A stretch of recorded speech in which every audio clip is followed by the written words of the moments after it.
Lire Magazine littéraire présente Portrait, le podcast qui retrace la vie des grands noms de la littérature. Épisode 5, Virginia Woolf, précoces esquisses.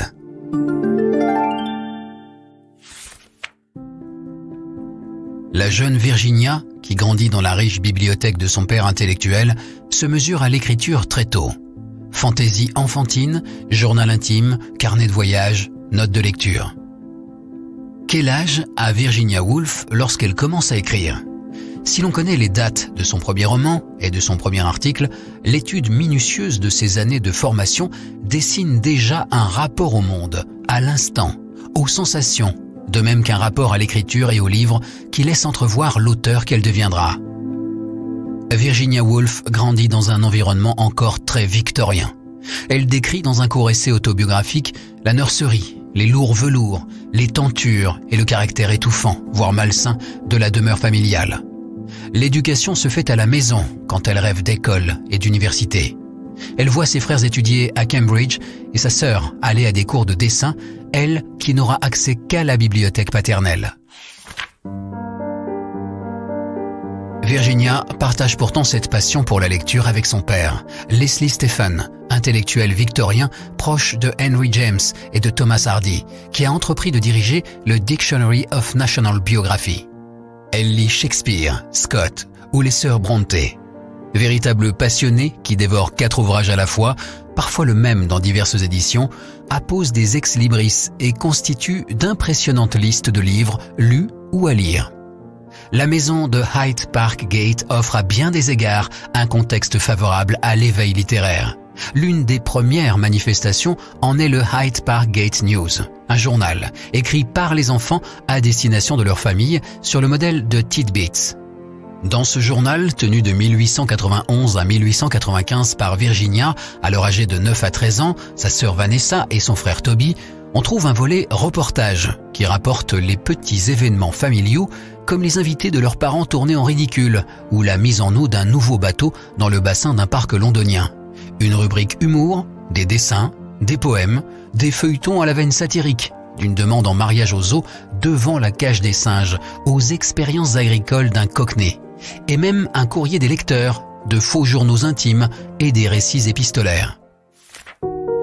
C'est dans cet environnement ô combien stimulant que Virginia Woolf aiguise sa plume, grâce à la correspondance et à l'écriture d'un journal intime.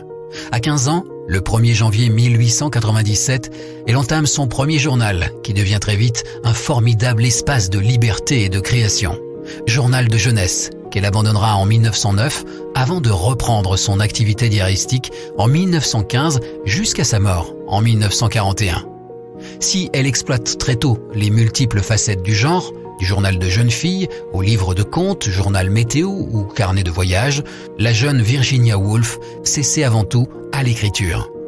On dira même qu'elle y fait ses gammes, tant elle teste des styles et des modes distincts depuis la poésie jusqu'à la forme brève.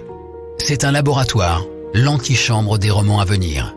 On y trouve de petites histoires, des nouvelles de quelques pages qu'elle classe dans une table des matières qui donne au journal des airs de livres édités. Plaisir du livre-objet que l'on retrouvera dans le Hogarth Press et ses belles couvertures réalisées par les membres du groupe Bloomsbury. Les voyages qu'elle effectue avec famille et amis font aussi, à coup sûr, partie de sa formation. Ils sont pour elle l'occasion de découvrir de nouveaux horizons, certes, mais aussi de raconter. Les enfants Stephen retournent ainsi en Cornouailles, où ils n'étaient pas allés depuis le décès de leur mère, et revoient la maison de vacances de Saint-Yves, contrepoint rêvé de Hyde Park Gate, lieu de la présence de la mer, des vagues et de la lumière, lieu qui inspira Woolf jusque dans la promenade au phare.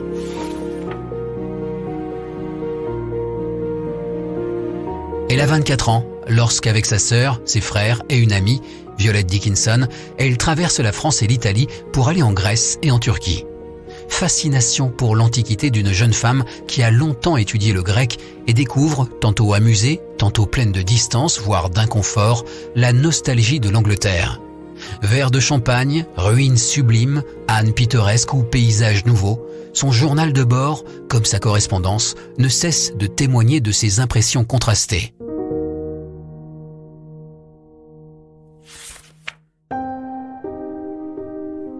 Plus qu'un journal de bord, le journal intime, comme les lettres, est avant tout le témoin et l'acteur d'un éveil à la littérature. Virginia Woolf reste une grande lectrice qui s'empare d'essais, de biographies et de romans avant d'en faire le compte-rendu. Quelques années plus tard, elle écrira ses premières critiques littéraires, d'abord dans le supplément féminin The Guardian, puis en 1905 dans The Times Literary Supplement. Premier salaire, premier travail. Elle donne dans le même temps des cours du soir à des ouvrières. Ces nouvelles activités coïncident avec son départ de la maison familiale de Hyde Park Gate pour vivre avec ses frères et sœurs dans le quartier londonien de Bloomsbury après la mort de leur père. Immense bouffée d'oxygène. Ce sont de nouvelles perspectives de rencontres, de création et de choix de vie qui s'ouvrent alors à elle. Avec sa sœur, elle rencontre les amis d'université de ses frères. Ceux-ci viennent le jeudi soir dans la maison de Bloomsbury, qui devient un espace de liberté nouvelle. C'est ainsi que se forme ce que l'on a appelé le groupe Bloomsbury, avec autour des enfants Stephen, Clive Bell, Roger Fry, Maynard Keynes et Leonard Woolf, qu'elle finira par épouser. Rupture avec l'héritage victorien, début du modernisme et promesse d'une vie consacrée à l'écriture et à la création. C'est là qu'émerge Mélimbrosia, l'un des premiers projets de roman qui deviendra La Traversée des apparences, publié par son demi-frère en 1915. Un voyage initiatique à la découverte de soi pour l'héroïne qui navigue vers l'Amérique du Sud à bord du bateau paternel. La description des passagers permet à l'auteur de livrer une satire de la société édouardienne, mais c'est aussi et surtout son style et sa vision de la jeunesse, de la féminité et de la mort qui déjà transparaissent. La même année, en janvier 1915, Virginia et Leonard Woolf décident d'acheter une presse d'imprimerie. La Hogarth Press, cristallisation d'un certain rapport à l'écrit, est rapidement devenue plus qu'un passe-temps, un travail accaparant, un apprentissage et surtout, un formidable outil de liberté. Ils deviennent leurs propres éditeurs. Les amis du couple et des auteurs contemporains seront publiés à la Hogarth Press. Mansfield, Eliot, Wright, Isherwood, Freud, des essais politiques ou féministes. Si le catalogue est inégal, il n'en demeure pas moins que les Woolf jouent un rôle de défricheur et publient des textes exigeants. 10 ans plus tard, Virginia Woolf écrit dans son journal « Voyons, je suis la seule Anglaise qui soit libre d'écrire ce qui lui plaît. Je sais en effet que je puis écrire un livre, un bien meilleur livre, un livre de mon cru pour la Hogarth Press, si le cœur m'en dit. » Et le cœur lui en dit.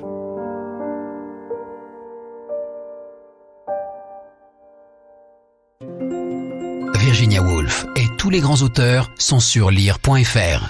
Si vous avez aimé cet épisode, abonnez-vous au podcast Portrait de Lire Magazine Littéraire et aidez-nous à le faire connaître en laissant des commentaires et des étoiles.